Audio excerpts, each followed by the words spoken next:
మోకాళ్ల మరియు నడుము నొప్పులకు చిన్న ఇంజెక్షన్ ద్వారా పరిష్కారం. డాక్టర్ ప్రకాష్ గుడిపూడి, 18 సంవత్సరాల అనుభవం. సంప్రదించండి elite spine and pain management centre, Manikonda, Hyderabad. Pavan Kalyan నటిస్తున్న ఓజీ రిలీజ్ డేట్ వచ్చేసింది. అయితే ఇది అఫీషియల్ కాదు. సెప్టెంబర్ 27న రిలీజ్ అంటూ సోషల్ మీడియాలో ప్రచారం సాగుతోంది.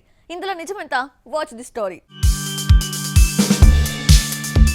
పవన్ కళ్యాణ్ కెమెరా ముందుకు రావడం లేదు, రాజకీయాల్లో బిజీ అయిపోయి సినిమాల వైపే చూడడం లేదు. మరి పవర్ స్టార్ ఓజీని ఎప్పుడు పూర్తి చేస్తాడు అన్న డౌట్ చాలా మందిలో ఉంది. ఏపీ ఎన్నికల్లో బిజీ అయిపోయిన పవన్ 4 నెలలుగా సెట్స్ పైకి రాలేదు. ఎలక్షన్స్ తర్వాత రిజల్ట్ ఎలా ఉంటుందో తెలియకుండానే ఓజీ రిలీజ్ డేట్ బయటికి రావడం మెగా ఫ్యాన్స్ కే అర్థం కావడం లేదు. పవన్ నటిస్తున్న 3 సినిమాలు హరిహర వీరమల్లు, ఉస్తాద్ భగత్ సింగ్, ఓజీ సెట్స్ పై ఉన్నాయి. వీరమల్లు మొదలై 3 ఏళ్లు దాటినా ఇంతవరకు పూర్తి కాలేదు. ఉస్తాద్ కేవలం 5% అయింది. ఇక ఓజీ విషయానికి వస్తే పవన్ నెల రోజులు డేట్స్ ఇస్తే సినిమా పూర్తవుతుంది. ఈ లెక్కన పవన్ సెట్స్ పైకి రావాలనుకుంటే ముందు ఓజీకే డేట్స్ ఇస్తాడు. ముందు ఓజీకే డేట్స్ ఇచ్చినా ఎప్పుడిచ్చేది తెలీదు. సిచ్యువేషన్ అంతా నార్మల్ గా ఉన్నప్పుడే డేట్స్ ఇవ్వని పవన్ ఎన్నికల తర్వాత పరిస్థితులు ఎలా మారుతాయో తెలీదు. కానీ సెప్టెంబర్ 27నే రిలీజ్ అంటూ మేకర్స్ ఫిక్స్ అయిపోయారు. దసరా సెలవుల ముందొచ్చి హాలిడేస్ ని క్యాష్ చేసుకోవాలన్న ప్లాన్ లో నిర్మాత ఉన్నాడు. సినిమా పూర్తయినా కాకపోయినా రిలీజ్ డేట్ ఆప్షన్ పోగొట్టుకోకుండా కర్చీఫ్ అయితే వేసేశారు. సెప్టెంబర్ 27న మరో పెద్ద సినిమా రాకుండా జాగ్రత్త పడ్డారు నిర్మాత. యానిమల్ కి ఓటీటీలోనూ విమర్శలు తప్పడం లేదు. నెట్ఫ్లిక్స్ లో నుంచి యానిమల్ ని తొలగించాలి అంటూ నెటిజన్లు డిమాండ్ చేస్తున్నారు. మరి నయనతార అన్నపూర్ణి మూవీలా యానిమల్ ని కూడా బ్యాన్ చేస్తారా?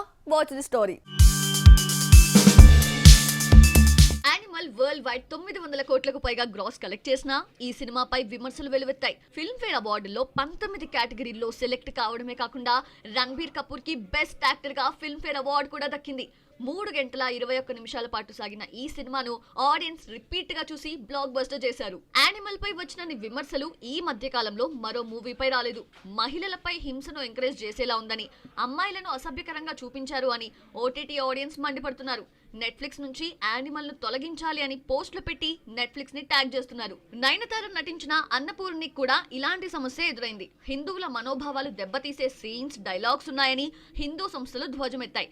దీంతో నెట్ఫ్లిక్స్ కి వేరే దారి లేక ఈ సినిమాను స్ట్రీమింగ్ నుంచి తొలగించింది. అన్నపూర్ణనిలా యానిమల్ విషయంలో నెట్ఫ్లిక్స్ మరోసారి ఒత్తిడి ఫేస్ చేస్తోంది. అయితే సినిమాను సినిమాలా చూడాలంటూ కొందరు యానిమల్ ని సమర్థిస్తూ పోస్టులు పెడుతున్నారు.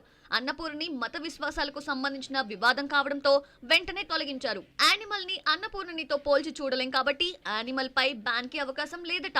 ప్రతి సినిమాపై ఏదో ఒక విమర్శ రావడం క్వైట్ కామన్. కోట్లు ఖర్చు పెట్టి రైట్స్ తీసుకొని తొలగించుకుంటూ పోతారా అన్న చర్చ కూడా ఓటీటీ మేనేజ్మెంట్ లో నడుస్తుందట.